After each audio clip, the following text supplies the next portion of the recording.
Before we get into the specifics of each sign with regard to compatibility, I wanted to give some background information about how astrology works when we are talking about romantic relationships. There are many aspects that play a part when it comes to compatibility, like your sun sign, your moon sign, dominant planets, placements of Venus, the house positions, etc., etc. But the two most important things to know are the sun sign and the moon sign and how those two energies blend together.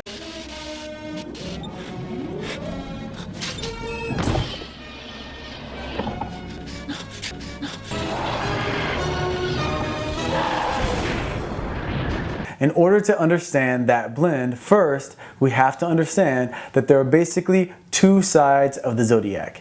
The air and fire side, and then the earth and water side. If you pick up any astrology book, it is going to title these two groups as masculine and feminine, but it has nothing to do with sexuality. It has to do with energy. The air and fire is considered masculine because they show strength through action. The earth and water side is considered feminine because they show strength through inner reserve. Let's take a look at the two sides of the zodiac so you can get a deeper understanding of what I'm talking about. The masculine side of the zodiac is made up of the air and fire signs. The air signs are Gemini, Libra, and Aquarius. The fire signs are Aries, Leo, and Sagittarius. The feminine side of the zodiac is made up of the earth and water signs. The earth signs being Taurus, Virgo, and Capricorn. The water signs being Cancer, Scorpio, and Pisces.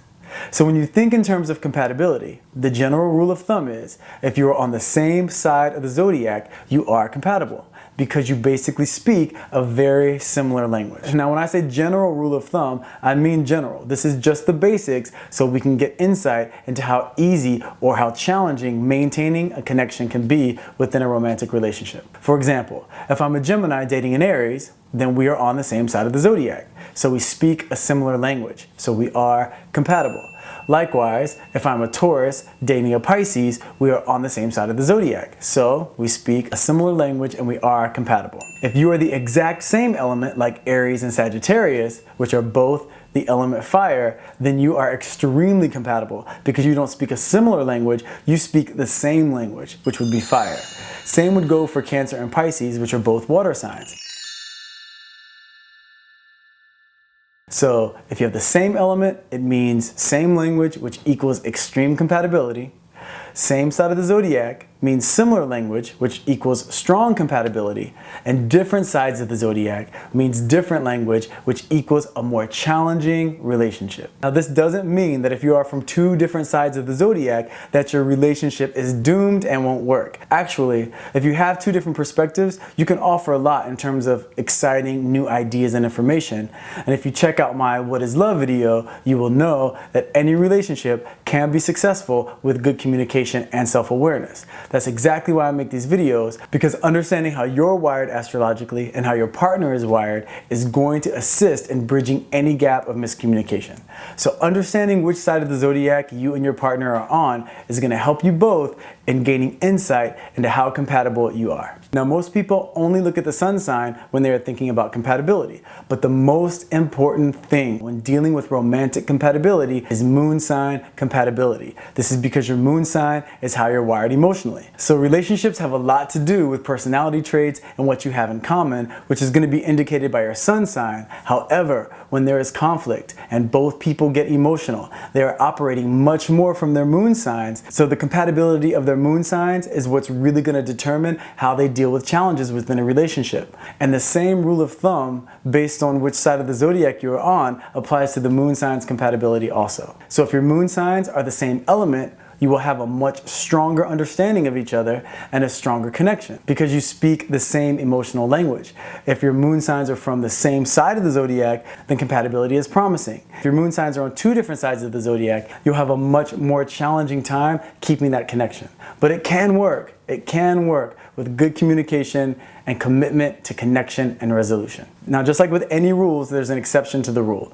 This exception is anti-signs. Let me explain what I mean. Every sign in the zodiac has a polar opposite. We always hear that opposites attract, and they may attract, but it is extremely challenging to maintain a connection when you see most things in the exact opposite way. This can be tricky to understand, and the reason why is because each sign's polar opposite is on the same side of the zodiac. Let me show you what I mean. On the masculine side of the zodiac, like we said before, we have the fire signs, Aries, Leo, and Sagittarius. The air signs, Gemini, Libra, and Aquarius. Aries is the opposite of Libra. Leo is the opposite of Aquarius. Gemini is the opposite of Sagittarius. On the feminine side of the zodiac, we have the earth signs, Taurus, Virgo, and Capricorn. The water signs, Cancer, Scorpio, and Pisces. The opposite of Taurus is Scorpio. The opposite of Virgo is Pisces. And the opposite of Capricorn is Cancer.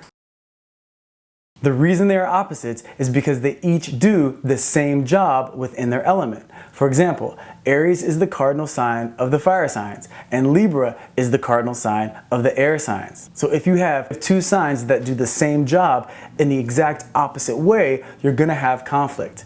And if they have opposing ideas on how to resolve conflict, you are going to have a hard road when it comes to compatibility. So the exception to the rule is that even though these signs are on the same side of the zodiac, because they are polar opposites, compatibility is going to be challenging. So to kind of wrap this up, I'm going to give a few examples. So let's take Kim Kardashian. She's a Libra with Pisces moon, and Kanye West. He's a Gemini with Pisces moon. Their sun signs, Libra and Gemini, are not only on the same side of the zodiac, but they are the same element. This is extremely compatible. Also, when they get emotional and they're operating from their moon signs, which are both Pisces, they will have no problem understanding each other because it's not only the same element, but it's the same sign. So these two are pretty compatible.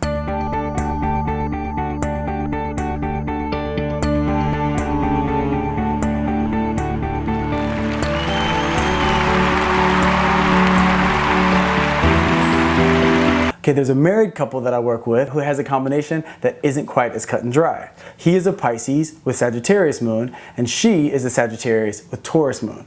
Okay, their sun signs, Pisces and Sagittarius, are on two different sides of the zodiac. And so are their moon signs, Sagittarius and Taurus moon. But they have 2 points of connection. They both have Sagittarius, and his Pisces and her Taurus are on the same side of the zodiac. So they have their challenges because when they're both emotional and operating from their moon signs, Sagittarius and Taurus, they can have a hard way to go. But overall, because they have enough points of connection, the relationship can work. So we see how it can be a little bit more complex, but understanding these basics will help you in seeing what you're up against in your relationship. The important thing to remember is the moon sign is really the make or break point of connection in a romantic relationship. If you have sun sign and moon sign compatibility like Kim and Kanye do, then great. But the one that is more crucial is the moon sign.